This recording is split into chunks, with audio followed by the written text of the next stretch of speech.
आपने अक्सर सुना होगा कि प्याज और लहसुन का सेवन पूजा पाठ और व्रत आदि में नहीं करना चाहिए, पर क्या आपको पता है कि इसके पीछे क्या कारण है?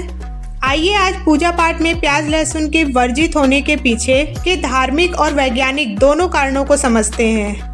प्याज और लहसुन को पूजा पाठ में उपयोग न करने की परंपरा मुख्य रूप से हिंदू धर्म और वैदिक संस्कृति से जुड़ी हुई है। इसके पीछे धार्मिक, सांस्कृतिक और स्वास्थ्य संबंधी कारण हैं। हमारे हिंदू धर्म में नॉर्मली भोजन को 3 प्रकारों में विभाजित किया गया है। पहला है सात्विक भोजन, मतलब ऐसा भोजन जो शुद्ध, हल्का और मन को शांति प्रदान करने वाला हो। दूसरा है राजसिक भोजन, मतलब उत्तेजना बढ़ाने वाला भोजन। और तीसरा है तामसिक भोजन, मतलब आलस, क्रोध और नकारात्मकता बढ़ाने वाला भोजन। प्याज और लहसुन को तामसिक भोजन की श्रेणी में रखा गया है। यह माना जाता है कि तामसिक भोजन मन और शरीर को अशुद्ध करता है, जिससे ध्यान और पूजा में एकाग्रता भंग होती है। आयुर्वेद में प्याज और लहसुन का उपयोग औषधि के रूप में किया जाता है। जैसे लहसुन का उपयोग शरीर के रक्त संचार को बढ़ाने और हृदय रोगों में किया जाता है, जबकि प्याज का उपयोग पाचन को सुधारने और शरीर को ठंडा रखने के लिए किया जाता है। हालांकि आयुर्वेद मानता है कि ये पदार्थ औषधि के रूप में उपयोगी हैं, लेकिन इनके दैनिक सेवन से शरीर में तामसिक प्रवृत्ति बढ़ सकती है।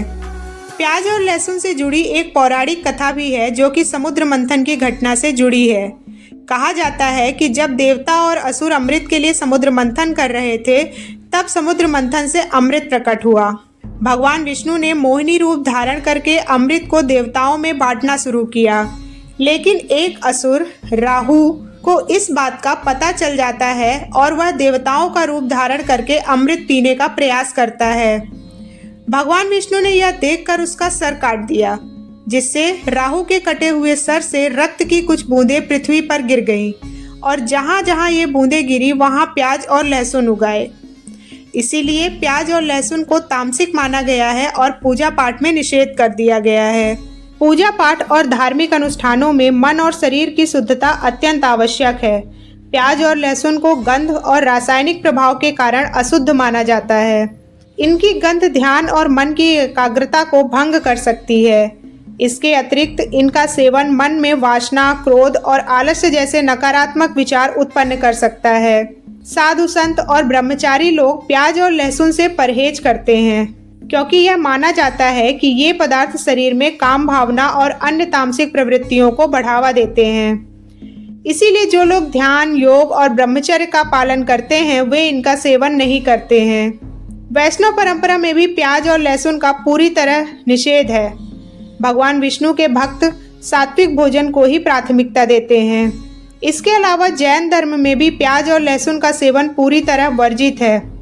इसका कारण यह है कि इनका उगना मिट्टी के अंदर होता है, जहाँ कई सूक्ष्म जीव नष्ट हो जाते हैं। और जैन धर्म में ऐसी सभी चीज़ों के सेवन वर्जित हैं जहाँ जीव जंतुओं को किसी भी प्रकार की हानि होती है। वैज्ञानिक दृष्टिकोण से देखें तो प्याज और लहसुन में तेज गंध वाले यौगिक होते हैं, जैसे कि सल्फर। ये यौगिक शरीर में गर्मी बढ़ाते हैं और तंत्रिका तंत्र को उत्तेजित कर सकते हैं। पूजा पाठ में मन की शांति और स्थिरता की आवश्यकता होती है और प्याज लहसुन इसका विपरीत प्रभाव डाल सकते हैं। पूजा और धार्मिक कार्यों के दौरान सात्विक भोजन का सेवन जरूरी माना गया है। सात्विक भोजन में फल, दूध, शहद, अनाज, दाल और ताजे साग शामिल होते हैं। प्याज और लहसुन जैसे तामसिक पदार्थों से बचने का उद्देश्य शरीर और मन को शुद्ध और शांत बनाए रखना है। इस प्रकार प्याज और लहसुन को पूजा पाठ में निषेध करने का मुख्य कारण उनका तामसिक गुण, गंध और पौराणिक महत्व है। धार्मिक और आध्यात्मिक दृष्टिकोण से यह माना जाता है कि ये पदार्थ मन और शरीर को अशुद्ध कर सकते हैं, जिससे ध्यान और पूजा में बाधा उत्पन्न होती है। हालांकि इनका औषधि और रसोई में उपयोग सामान्य है, लेकिन धार्मिक कार्यों में इनसे बचा जाता है। तो आप कमेंट सेक्शन में बताइएगा, क्या आपके घरों में भी प्याज लहसुन का सेवन पूजा पाठ में वर्जित है? वीडियो अच्छी लगी हो तो एक लाइक और चैनल को सब्सक्राइब जरूर करिएगा। मिलते हैं नेक्स्ट इन्फॉर्मेटिव वीडियो के साथ। हर हर महादेव।